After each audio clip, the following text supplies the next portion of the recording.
Сәлем достар, сіздермен бірге жел каналы. Бүгінгі видеода көретіндеріңіз ұшықты қалай тез кетіру жолдарын айтатын боламыз. Ал біз өз видеомызға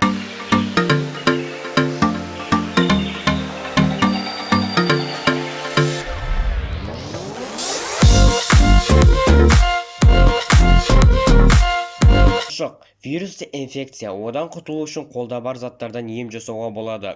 Ұшықты кетіру үшін үйдегі бар заттарды қолдануға болады. Ал енді мен ұшықты тез кетіретін 5 жолын айтатын боламын.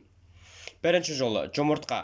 Жұмыртқаның сыртқы қабатындағы жұқа әрі жұмсақ қабықты салып алып, ұшыққа жағыңыз. Бұл емді күніне 3 рет қолдансаңыз, ұшықтың ізі де қалмай тез арада оң нәтижесін береді. Екінші жолы кір сабын.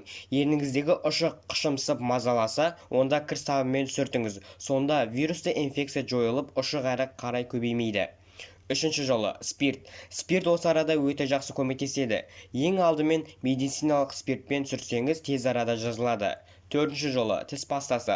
Ұйқыға жатудан алдын жұқа етіп ұшыққа тіс пастасын жағыңыз. Таңертең жылы сумен жуасыз. Осылайша 3-4 күн жасасаңыз, ұшықтың ізі де қалмайды. Бесінші жолы қасық. Шай қасықпен ыстық шайды қозғап алып, ұшыққа басыңыз. Бұл ем инфекцияны жойып вирусты өлтіреді. Нәтижесінде ұшықтан емделіп жазыласыз. Сонымен достар, бүгінгі видеоны аяқтаймыз. Бұл пайдалы видео сізге көмектесті деп ойлаймын. Видеоңызды арнаға жазылып, лайкты басып, және де колокольчикті шертуді ұмытпаңыз. Сіздермен болған жел каналы, келесі видеода көріскенше.